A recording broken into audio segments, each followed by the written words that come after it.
Okay, bismillahirrahmanirrahim. Assalamualaikum warahmatullahi taala wabarakatuh dan salam sejahtera. Bertemu lagi kita untuk sesi satu lagi tuition online dalam program Perlis Mengaji anjuran Majlis Agama Islam Perlis dan juga Jabatan Pendidikan Negeri Perlis. Okey. Dan tajuk perkongsian saya pada hari ini adalah mengenai tajuk pemeliharaan dan pemelihara alam sekitar. Dan saya sendiri adalah Cikgu Nur Helmi bin Abdul Muttalib daripada SMK Jerlun. Okay. Untuk hari ini, sebab kita ada beberapa objektif pembelajaran, jadi saya akan terangkan terlebih dahulu supaya murid-murid yang ada kat rumah lebih jelaslah apa yang kita nak pelajari pada hari ini. Okay. So, untuk tajuk bab tingkatan 3 ini, kita ada 5 sebenarnya objektif pembelajaran yang kita boleh belajar. Tapi saya nak fokus kepada 1.1 saja, iaitu menganalisa keseimbangan alam semula jadi, dan saya cuba akan kaitkan dengan pemeliharaan dan juga fenomena-fenomena alam yang berkaitan dengan alam semula jadilah. Okay. So, dalam topik 1.1 ni, bagi tajuk menganalisa keseimbangan alam semula jadi, murid-murid akan belajar tentang apa itu maksud keseimbangan alam. Okay. Kemudian yang kedua adalah dapat menyatakan kitar semula jadi. Okay, kita ada 3 kitar semula jadi yang murid-murid akan tengok sekejap lagi, yang membantu mengekalkan keseimbangan alam kita. Kemudian dapat menerangkan bagaimana kita semula jadi itu dapat membantu untuk alam kita berada dalam keadaan yang seimbang. Dan seterusnya, mengenal pasti ataupun dapat menerangkan macam mana peranan siratan makanan untuk membantu keseimbangan alam. Okey, kejap lagi pun akan tengok apa beza siratan makanan, rantai makanan yang biasa dah murid-murid semua dah jumpa. Kemudian yang kelima adalah menerangkan dengan contoh kesan bencana alam terhadap keseimbangan alam. Okay. Contoh-contoh bencana alam yang kita biasa dengar macam banjir, tsunami apa semua tu, dan kita akan tengok macam mana bencana alam tu boleh memberi kesan kepada kita punya keseimbangan semula jadi. Okay. Dan akhir sekali adalah kita murid-murid dapat mencadangkan cara-cara macam mana untuk nak mengekalkan keseimbangan alam. Okay. So, ada 6 perkara yang kita akan pelajari. Jadi kita akan tengok satu persatu lah. So, yang pertama adalah apa yang dimaksudkan dengan keseimbangan alam. Okay. Keseimbangan alam ni maksudnya adalah keadaan satu hubungan ataupun interaksi antara benda hidup dengan benda hidup yang ada dekat muka bumi ni. Contoh macam manusia dengan manusia, manusia dengan tumbuhan dan haiwan, dan juga tumbuhan dengan haiwan ataupun tumbuhan dengan tumbuhan itu sendiri. Okay. Dan satu lagi adalah interaksi antara organisma dengan alam sekitar dia. Contoh macam sekeliling kita, kita ada banyak kan. Kita ada hutan, kita ada gunung ganang, kita ada bukit bukau. Jadi interaksi kita ataupun hubungan kita tu antara kita dengan benda hidup dan juga benda alam sekitar tu berada pada tahap yang seimbang lah, balance. Okay. Jadi untuk mencapai keseimbangan alam ni, ada 3 kitar semula jadi yang murid-murid akan pelajari, iaitu kitar nitrogen, kitar karbon dan kitar air. Okay. So, benda ni mungkin nampak macam asing, tapi sebenarnya memang berlaku di sekeliling kita dan juga berlaku pada setiap hari. Okay. Tak asing sangatlah maknanya kan. Okay. So, saya nak mula dengan kitar nitrogen yang sebenarnya murid-murid dah pelajari pasal kitar nitrogen ni dalam bab 2. Okay. So, tapi saya akan ceritakan jugalah pasal kitar nitrogen. Okay. So, yang pertama sekali, kenapa nitrogen tu penting sebenarnya dalam kita punya keseimbangan alam. Okay. Sebab kalau murid-murid tengok balik, berapa komposisi ataupun kandungan gas yang kita ada kat dalam kita punya udara. Okay. Kita bernafas, kita gunakan oksigen. Tapi oksigen hanya 20% saja lebih kurang dalam kita punya komposisi udara.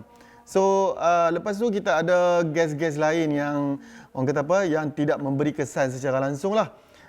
Dan dalam komposisi udara tu yang paling banyak sekali adalah gas nitrogen. Sedangkan kita tahu kita bernafas pun kita tak pakai nitrogen. kita tumbuhan buat fotosintesis pun, proses yang saya rasa paling banyak yang berlaku kat dalam bumi kita, pun tidak melibatkan nitrogen. Jadi sebenarnya nitrogen ini digunakan masa bila? Inilah kepentingan dia sebenarnya. Sedangkan gas nitrogen kita ada 70 hingga 78% dalam kita punya komposisi udara. Satu jumlah yang besar. Tapi takkanlah tak ada peranan kan dalam kepada manusia ataupun kepada haiwan ataupun tumbuhan. So sebenarnya nitrogen ni dia akan digunakan dalam bentuk yang boleh diserap oleh tumbuhan sebagai baja lah, dalam bahasa yang lebih mudah. Jadi cuma tumbuhan ni dia tak dapat menyerap nitrogen ni dalam bentuk gas ataupun direct daripada kita punya orang kata apa, udara. Macam kita sekarang ni kita bernafas, kita gunakan oksigen, kita boleh ambil terus saja daripada udara yang ada kat sekeliling kita. Tapi untuk tumbuhan gunakan nitrogen ni, dia tak boleh gunakan direct daripada udara. So dia kena tukarkan dalam bentuk yang boleh digunakan oleh tumbuhan. Okey, ada beberapa bentuk. So daripada gas nitrogen akan ditukar kepada amonium, sebatian amonium akan tukar kepada nitrat dan seterusnya akan kepada nitrit. Kepada nitrit dulu, kemudian kepada nitrat, barulah nitrat tu dapat diserap oleh tumbuhan. Okey. Jadi untuk yang penting dia tentang kita nitrogen ni, murid-murid mesti boleh nyatakan perubahan bentuk-bentuk nitrogen tadi daripada gas kepada sebatian amonium, kepada nitrit dan juga akhir sekali kepada sebatian nitrat. Itu satu. Kemudian tahu proses untuk setiap satu tadi tu. Maksudnya daripada gas nitrogen yang ada di udara untuk nak tukar jadi sebatian amonium tu macam mana? Apa proses yang berlaku? Okey, ada boleh berlaku secara semula jadi melalui kilat ataupun letusan gunung berapi dan seterusnya proses-proses pada setiap peringkat yang lain itulah. Okey. Dan yang pentingnya nitrogen tu digunakan oleh tumbuhan dalam bentuk sebatian nitrat dan kita pula makan tumbuhan jadi unsur nitrogen tu berpindah kepada manusia pula. So benda tu akan sentiasa berkitar dalam bentuk kitaran. Okey, dia sentiasa digunakan, cuma ubah bentuk saja. Okey. Itu satu. Kemudian yang kedua adalah kitar nitrogen. So kitar nitrogen adalah kitar karbon. Okey, so kitar karbon. So dalam ni kita melibatkan karbon lah, dan karbon yang paling senang sekali kita orang kata apa yang kita tahu adalah karbon dioksida yang ada dalam kita punya udara lah. Okey, bila kita bernafas saja, automatik kita akan hasilkan lebih banyak lagi karbon dioksida. Okey. Bukan macam tu, bukan daripada bernafas saja. Karbon dioksida juga boleh datang daripada bila kita bakar sampah. Kita bakar bahan-bahan yang bersifat organik, automatik kita akan bebaskan karbon dioksida. Kita gunakan kenderaan yang gunakan petrol, diesel pun akan bebaskan karbon dioksida, karbon monoksida. Dan satu lagi yang mungkin kita tak perasan iaitu proses respirasi oleh tumbuhan dan juga oleh haiwan. Respirasi ni kalau bahasa mudah dia bernafas lah. Okay? Tapi bernafas tu tak sesuai, maksudnya bukan tak sesuai, maksudnya ada perkataan respirasi tu lebih menyeluruh lah. Maksudnya respirasi sel dan juga yang seperti yang saya kata tadi, takkan kita nak sebut kata tumbuhan pun bernafas kan. Okay? So kalau tengok kat situ dekat gambar raja tu, kita boleh nampak macam mana karbon, unsur karbon yang ada dalam ataupun dalam molekul karbon monoksida tu boleh berubah bentuk. Sama macam nitrogen tadi, dia masih ada dalam unsur-unsur tadi, cuma dalam bentuk yang berbeza. Okay?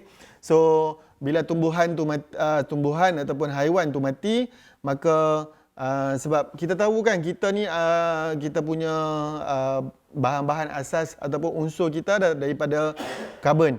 Jadi akan ditukarkan kepada bentuk jisim organik dan kemudian seterusnya akan terurai dan kembali kepada atmosfera kita, dan kemudian benda tu akan berpusing dalam bentuk satu kitaran lah. Okey, so itu yang kata akan jadi satu keseimbangan alam. Okey.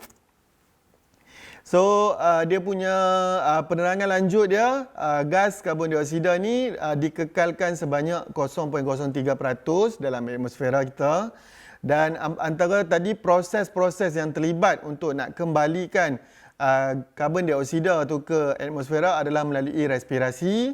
Lepas tu kita ada proses pereputan, okey, dan juga pembakaran. Okey, 3 benda ni pun saya dah sebut tadi.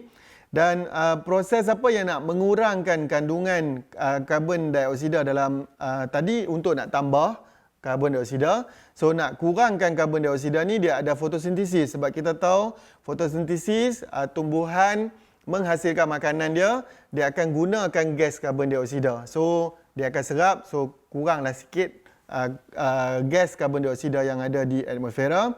Ataupun juga dia boleh larut dalam air hujan ataupun larut dalam air kolam apa semualah. Okey. Kemudian yang ketiga adalah kitar semula jadi. Yang ketiga adalah kitar air. Okey, kita boleh nampak kat sini, ini asaslah kita tahu macam mana air yang ada di kolam, di tasik, di sungai, okey, akan tersejat naik atas melalui proses penyejatan. Kemudian kita boleh tengok juga bila tumbuhan ataupun haiwan melakukan respirasi dan transpirasi, so air semua akan terbebas ke atmosfera dan kemudian wap air itu akan terkondensasi dan kemudiannya membentuk hujan dan kemudian membentuk awan. Awan tu akan menurunkan hujan.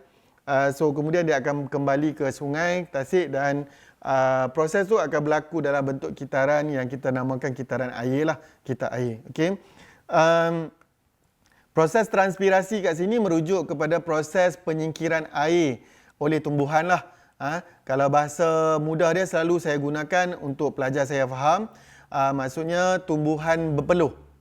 Tumbuhan berpeluh, bila dia nak singkirkan air-air yang berlebihan tu, jadi pada permukaan atas daun tu akan ada bukaan stoma. So bukaan stoma tu akan membiarkan air tu tersejat ataupun air yang berlebihan tadi tu berubah menjadi gas melalui proses transpirasi. Jadi itulah air yang akan membentuk awan akhir sekali tu dan kemudiannya dia turun sebagai hujan. Okey.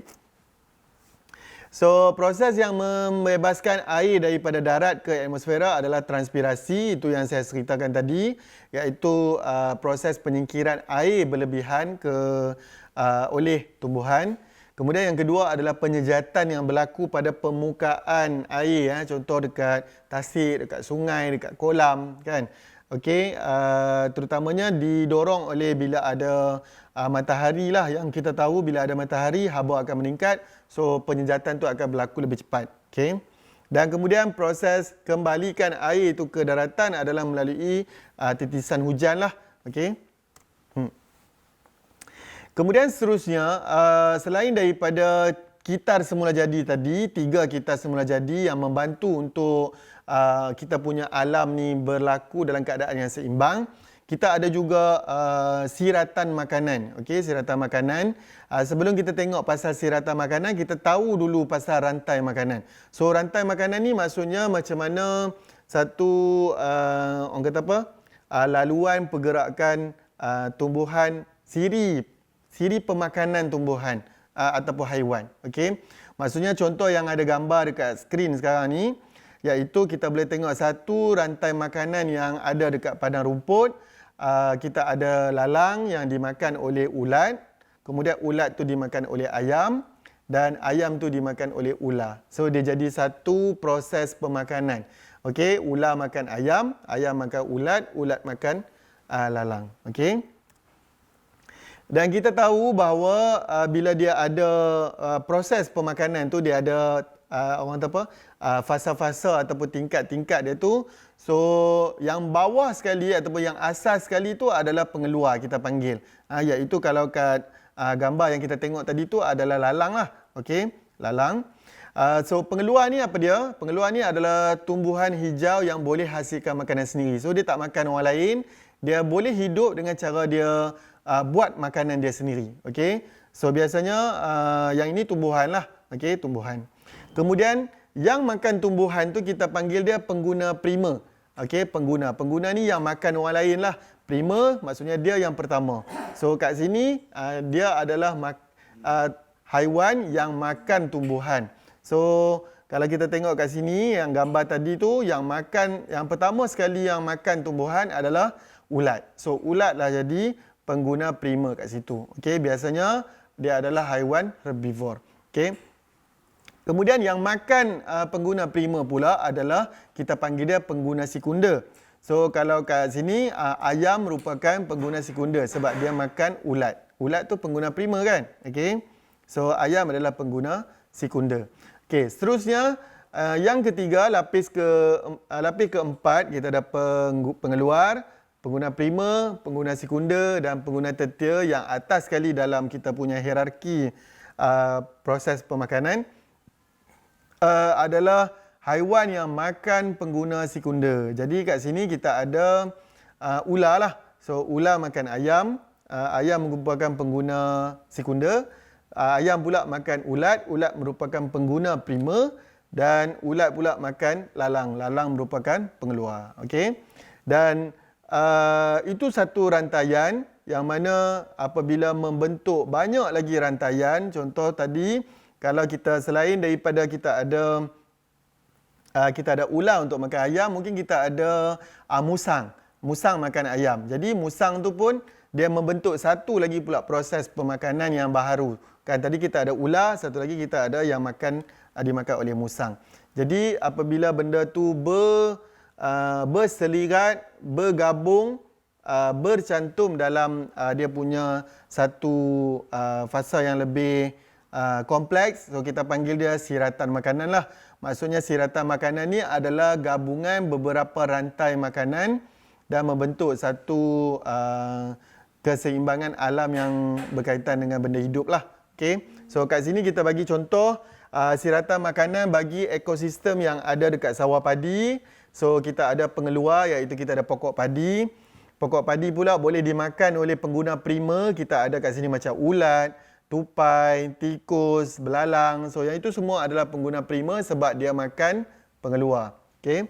Kemudian kita ada pengguna sekunder. Pengguna sekunder adalah pengguna ataupun haiwan yang makan pengguna prima. So kat sini kita ada ayam, kita ada katak, kita ada burung. Semua ni dia boleh makan ulat. Macam contoh burung boleh makan ulat, burung boleh makan belalang. Okey.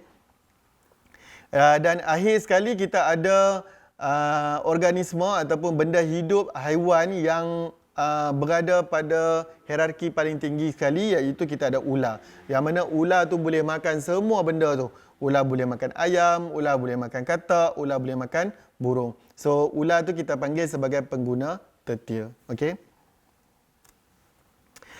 Dan selain daripada tu, tadi yang kita dah tengok kan macam mana bencana alam yang berlaku boleh memberi kesan kepada keseimbangan alam kita. So antara satu bencana alam yang selalu berlaku adalah kemarau lah, kemarau panjang.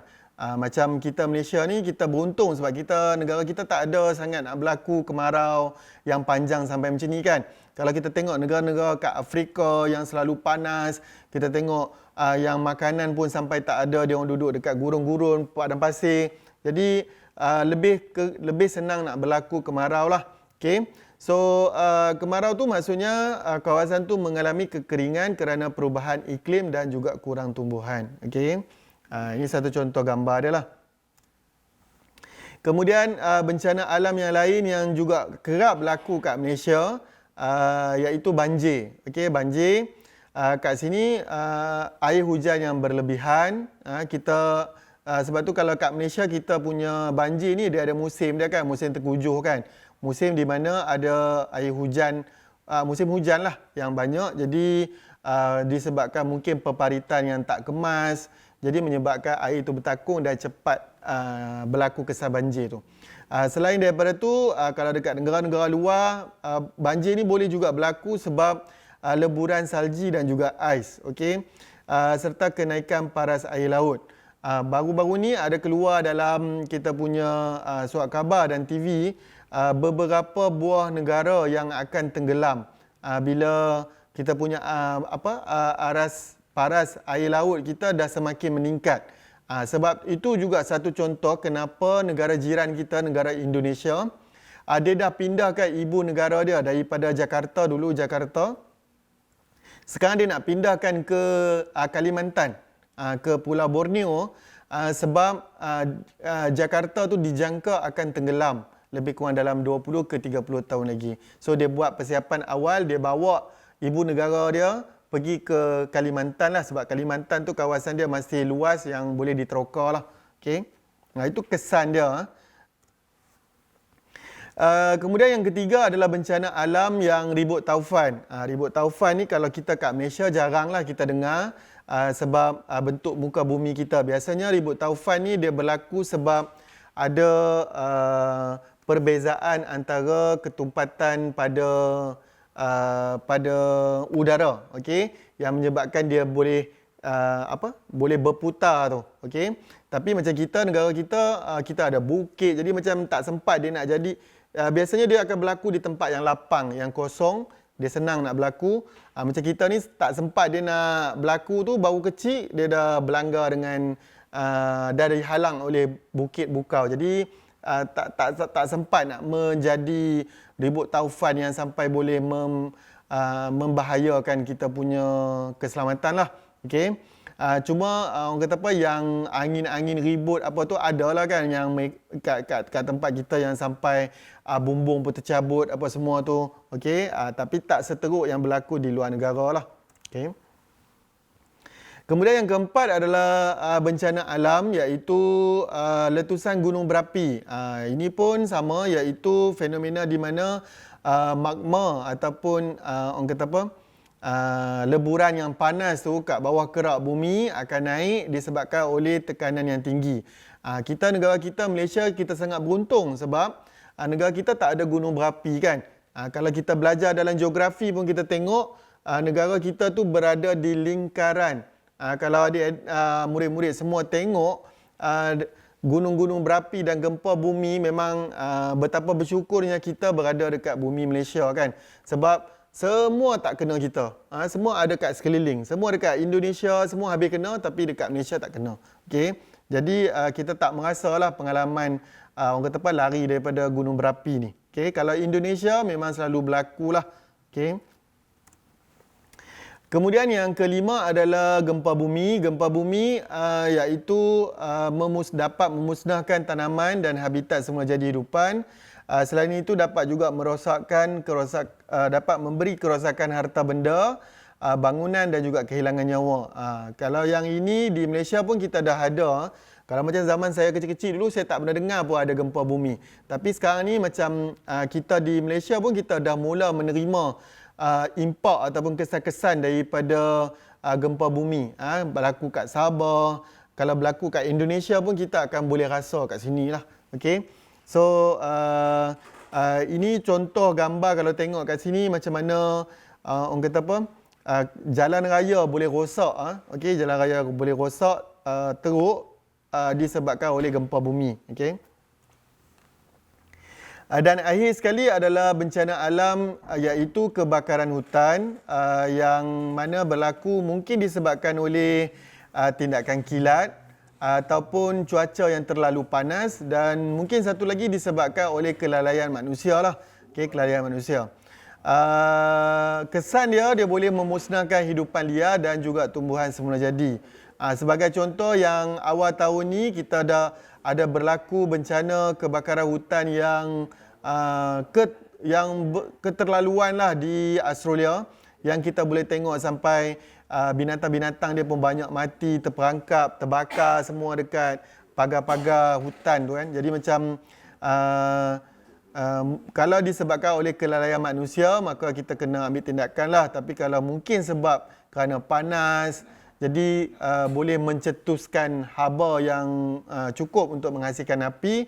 Jadi itu kita kena buat sesuatu lah dengan cara kita ambil tindakan yang lebih cepat lah. Okay. Dan antara satu lagi yang perlu kita belajar dalam tajuk keseimbangan alam ni adalah cara ataupun macam mana kita nak mengekalkan keseimbangan alam semula jadi. Okay. Kat sini cikgu gariskan ada 6 tindakan ataupun langkah-langkah yang murid-murid boleh buat, iaitu yang pertama boleh kuat kuasa undang-undang. Okey, kenapa kena kuat kuasa undang-undang? Kita boleh kenakan hukuman yang lebih tinggi supaya orang kata apa, pelaku tu tak ambil mudah ataupun tak menjalankan aktiviti pembalakan haram dengan sewenang-wenang. Okey. Kemudian yang kedua adalah dengan cara kita meningkatkan pengetahuan sains dan teknologi. Jadi secara tak langsung bila kita lebih mahir, lebih pengetahuan dalam bidang sains dan teknologi, ada banyak benda yang kita boleh buat untuk kita selamatkan keseimbangan alam. Contoh dia macam kemarau yang berpanjangan tu, kita mungkin boleh buat pembenihan hujan, kita boleh buat tanaman yang lebih sesuai untuk orang kata apa, iklim ataupun cuaca yang ekstrim macam tu. Okay? Kemudian pendidikan alam sekitar, bila kita didik anak-anak kita, anak murid kita dengan pendidikan cintakan alam sekitar secara tak langsung, meningkatkan kesedaran diorang terhadap kepentingan untuk menjaga alam sekitar. Okay? Kemudian langkah pemeliharaan dan pemeliharaan, yang ini dua perkataan yang hampir sama tapi sebenarnya dia ada orang kata apa, pengertian yang berbeza. Pulihara maksudnya kita pulihkan semula dia punya keadaan tu dan kemudian kita jaga.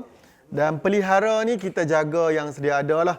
Jadi kalau kita tengok kat sini sebagai contoh macam kita nampak hutan-hutan yang ditebang. Jadi langkah pulihara dia adalah kita tanam semula pokok-pokok tu dan kemudian kita jaga supaya dia boleh jadi hutan balik. Kalau untuk pelihara maksudnya kita jaga hutan-hutan yang sedia ada supaya dia tak ada orang masuk suka hati pergi tebang, buat pembalakan haram secara berleluasa. Okay? Kemudian yang kelima adalah kawalan biologi, iaitu macam mana kita mengawal hidupan dengan menggunakan hidupan juga. Bahasa mudah dia lah. Okay. Sebagai contoh dia, kawasan sawah padi kita banyak tikus. Jadi macam mana kita nak mengurangkan bilangan tikus tu selain daripada kita gunakan racun, kita gunakan orang kata apa, pesticide ke apa semua tu kan. Kita tak nak guna bahan kimia. Jadi cara dia adalah mungkin kita boleh bela burung hantu kan, sebab burung hantu dia akan makan tikus. Jadi secara tak langsung bilangan tikus pun akan berkurang. Ataupun mungkin kita boleh, kalau kita tengok di kawasan-kawasan yang ada banyak kelapa sawit kan, biasanya di ladang-ladang tu dia orang akan pelihara ular untuk makan tikus-tikus tu ataupun hidupan-hidupan yang ada kat situ lah. Hidupan maksud saya yang perosak lah. Okay? Benda paling mudah yang kita buat adalah kita bela ikan gapi kan. Kalau macam kat rumah kita ada kolam takungan air, so kita akan bela ikan gapi untuk makan jentik-jentik. So itu pun adalah satu contoh mudah untuk kawalan biologi. Okay? Dan akhir sekali adalah cara untuk kita nak mengekalkan keseimbangan alam kita daripada dirosakkan, daripada guna dalam keadaan yang berlebihan, adalah dengan menggunakan ataupun memikirkan tenaga dibarui alternatif lah. Okey, contoh dia macam kita sebelum ni kita asyik gunakan untuk menghasilkan menjana elektrik kita gunakan orang kata apa, arang batu kan. Kita guna arang batu. So mungkin lepas ni kita boleh promosikan gunakan orang kata apa? Kita gunakan tenaga hidro kan daripada air, ataupun kita gunakan tenaga elektrik yang dihasilkan daripada tenaga angin. Okey, so tenaga-tenaga alternatif tu dia akan sentiasa ada dan dia akan meminimumkanlah kerosakan yang berlaku pada kita punya alam semula jadi. Okey. Kemudian ada 3 fenomena alam yang saya rasa saya nak berkongsi dengan murid-murid sekalian yang ada kena-mengena dengan tajuk yang kita bincangkan pada hari inilah. Iaitu yang pertama, penipisan lapisan ozon. Seperti mana yang murid-murid tahu, bumi kita, atmosfera kita ni dilindungi oleh satu lapisan, iaitu lapisan ozon lah. Okay. Kalau oksigen dia O2, so ozon adalah O3. So lapisan ni sebenarnya yang akan filter ataupun yang akan menapis orang kata apa, partikel-partikel daripada luar, sinaran-sinaran yang berbahaya ultraviolet daripada luar tu, daripada matahari, daripada terus kena direct kita dekat bumi. Okey. Jadi lapisan ozon ni sangat membantulah kita untuk tinggal dengan harmoni kat dalam kita punya bumi kita. Okey. Tapi apa yang berlaku disebabkan oleh tangan-tangan kita sendiri dalam menggunakan sumber-sumber bumi kita dengan berlebihan, menyebabkan ada di setengah kawasan pada bumi kita ni yang dia punya lapisan ozon dia tu dah semakin menipis. Even ada kawasan yang dikesan mempunyai lubang-lubang yang orang kata apa, sangat bahayalah bila ada sinaran-sinaran matahari yang bawa sekali dengan sinaran lain yang berbahaya boleh masuk dan kena direct, yang boleh menyebabkan banyaklah kanser kulit dan juga kesal-kesal lain kepada bumi. Okey. Dan penduduknya lah. Okey, jadi penipisan lapisan ozon ni berlaku disebabkan oleh apa? Oleh penggunaan CFC, klorofluorokarbon yang kita ada pada aerosol, yang kita ada pada kita punya peti sejuk. So benda-benda yang macam tu, chemical-chemical yang macam tu ataupun bahan kimia macam tu menyebabkan lapisan ozon tu terurai dan akhirnya menipis dan seterusnya menghasilkan lubang yang boleh membahayakan kita lah. Selain daripada itu, aktiviti manusia seperti pembalakan haram, pembakaran terbuka, benda-benda tu menyebabkan membebaskan gas-gas karbon dioksida, gas sulfur dioksida daripada kilang. Yang seterusnya bila dia pergi ke udara ataupun atmosfera dan dia akan berinteraksi dengan ozon dan seterusnya menghilangkan lapisan ozon tu. Okey. Yang kedua adalah fenomena kesan rumah hijau. Yang ini kita selalu dengar kan, greenhouse effect. Tapi mungkin masih ada ramai yang belum faham dengan betul apa yang dimaksudkan dengan kesan rumah hijau. So, kesan rumah hijau ni apa sebenarnya? Saya cerita yang pertama dulu, bila keadaan normal, pada keadaan biasa, apabila matahari kita memancarkan sinar matahari, bila sampai ke bumi, cahaya tu ataupun sinar-sinar yang berbahaya tu akan dipantulkan semula. Bumi kita boleh pantulkan semula. So sampai ke bumi dia akan pantul. Sampai bumi dia akan pantul. Tapi disebabkan aktiviti kita, contoh kita banyak buat pembakaran terbuka. Jadi bila kita buat banyak pembakaran terbuka, gas karbon dioksida akan dibebaskan ke atmosfera kita lah kan. Jadi gas tu tadi, gas karbon dioksida tu akan menghasilkan satu pula lapisan gas karbon dioksida yang itu yang akan menghalang daripada sinar tadi itu untuk keluar ataupun haba tadi untuk keluar. Jadi kalau dulu matahari kita sinar, dia terus boleh reflect balik ataupun pantul balik, tapi bila ada lapisan gas karbon dioksida tu, dia akan pantul, kemudian dia akan pantul balik dan dia akan memerangkap haba dan juga sinar-sinar yang berbahaya tadi tu kat dalam kita punya atmosfera. So itu yang menyebabkan secara tak langsung bumi kita akan jadi panas sebab haba tadi tu tak keluar. Okey. So itu yang dimaksudkan dengan kesan rumah hijau lah. Dan secara tak langsung dia akan menyumbang kepada pemanasan global lah.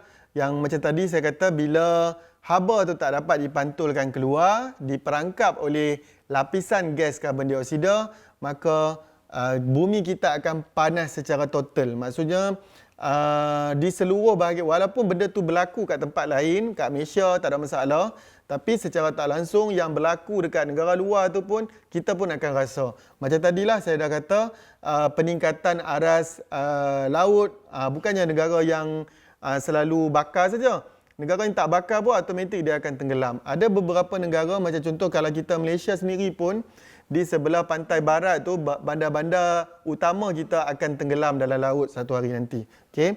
Jadi pemanasan global ni menjadi lebih teruk bila dia panas, jadi iceberg ataupun ketulan-ketulan ais yang ada di kutub pun mencair. Bila dia mencair, dia akan masuk air itu akan terus masuk dan meningkatkan aras kita punya laut lah. Okay? Paras air laut.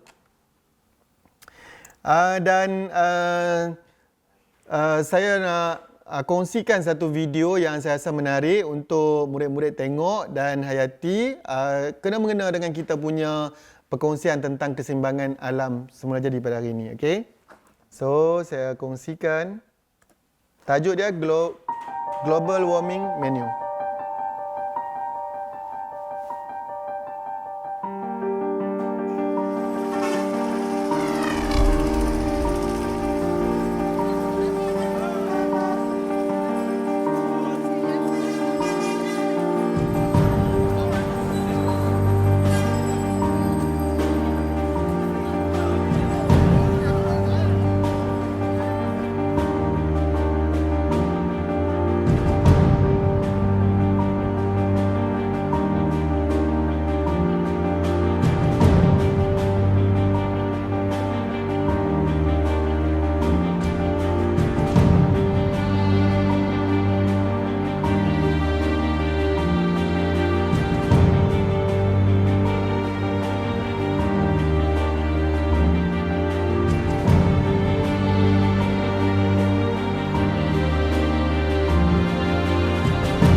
personas degustaron un menú cocinado sobre el calor del asfalto. Para llamar a la conciencia sobre los efectos que provoca nuestro ecosistema el calentamiento global. Si no cuidamos un poco más nuestros bosques, nuestros hijos, nuestros nietos tendrán un mundo muy difícil y se va a cocinar así. Vamos a estar viviendo en el infierno.